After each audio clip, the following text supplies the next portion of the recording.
बताने जा रहा हूं कि कई बार जैसे हमारे पास विकल्प नहीं होते। एक कहानी आप लोगों ने पढ़ी होगी, मैं वो कहानी दोहराना चाह रहा हूं ताकि आप लोग थोड़ा सा रिलैक्स हो जाए, तो मैं विशेषताओं पर आ जाऊंगा। थोड़ा सा एक हल्का सा ब्रेक भी हो जाएगा इसी बहाने। एक कहानी पर हम आ रहे हैं, जैसे कि एक कहानी हमें बचपन में पढ़ी थी कि पहचान नहीं कर पाते हम कि हमारे पास क्या चीज मिल रही है। उस कहानी का एक शीर्षक के रूप में हम बात समझते हैं। सुनी होगी कई लोगों ने, फिर भी मैं दोहरा रहा हूं कि एक गांव में बहुत बाढ़ आई हुई रहती है, और गांव में जब बाढ़ आई रहती है तो गांव के सारे लोग उस बाढ़ से बचने के लिए गांव को छोड़ते हैं। पर उस गांव में एक मंदिर है, और मंदिर में बैठा हुआ पुजारी, जिसकी भगवान में बहुत बड़ी श्रद्धा, बहुत ज्यादा आस्था है, वह गांव छोड़ने के लिए तैयार नहीं होता है।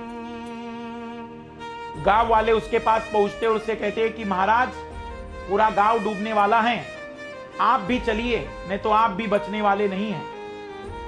तो पंडित कहता है कि नहीं, मेरा भगवान पर भरोसा है, वो बचाने मुझे जरूर आएंगे, तुम जाओ।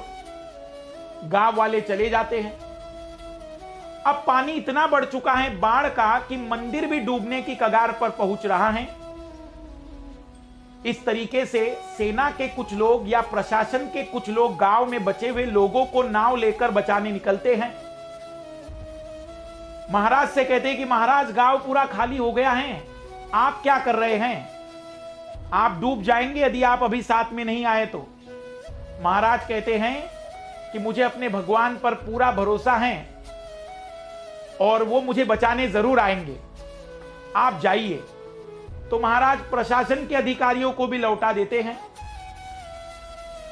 कुछ समय के बाद अब गांव पूरी तरह से डूब चुका है और महाराज भी, मंदिर डूब चुका है तो मंदिर के छत पर है।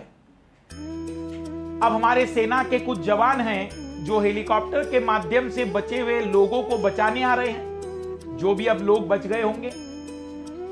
और वो जवान कहते हैं कि महाराज, सब लोग तो निकल गए, आइए जल्द से जल्द चढ़िए और अपनी जान बचा लीजिए। पर पंडित, या हम कहेंगे कि महाराज, फिर कहते हैं कि मुझे अपने भगवान पर भरोसा है, क्यों, मुझे बचाने जरूर आएंगे। फाइनली मंदिर भी डूबा और महाराज भी डूबे। महाराज की मृत्यु हो गई। जब महाराज ऊपर पहुंचे, स्वर्ग गए, नरक गए, वो मुद्दा नहीं है। पर जब महाराज ऊपर पहुंचे तो उन्होंने कहा कि बस एक ही सवाल है मेरा, आप जहां चाहे मुझे भेज दीजिए, लेकिन एक छोटा सा सवाल है। एक तरफ तो आप कहते हैं कि मुझ पर भरोसा रखो, मैं तुम्हारी हर संभव मदद करूंगा। तो महाराज सवाल कर रहे कि मैं तो आप पर इतना भरोसा कर रहा था कि मैंने अपनी जान दे दी, पर मैंने अपना भरोसा नहीं तोड़ा। तो मुझे बताइए, ये तो आप अन्याय कर रहे, एक तरफ अपनी बात करते और एक बार भी आपने हमारी तरफ ध्यान नहीं दिया। तब भगवान कहते हैं कि मैं तुम्हें कई बार बचाने आया, तुम मुझे पहचान नहीं पाए। जब गांव वाले तुम्हें बताने आ रहे थे, वो भी मैं ही था, क्योंकि उनको बताने की ताकत, उनको तुम्हारे तरफ लाने की ताकत मेरी थी। जब तुम्हारे पास प्रशासन के लोग पहुंचे, क्षेत्र के प्रशासन के लोग पहुंचे, वो भी मेरे ही लोग थे जो तुम्हें बचाने आए थे। यहां तक कि सेना के जवान भी जब तुम्हें बुला रहे थे, वो भी मैं ही था। उसमें मेरा दोष नहीं, दोष तुम्हारा है कि तुम मुझे पहचान नहीं पाए। कई बार ऐसा होता है कि सब चीजें हमारे सामने हैं, फिर भी हम पहचान नहीं पाते।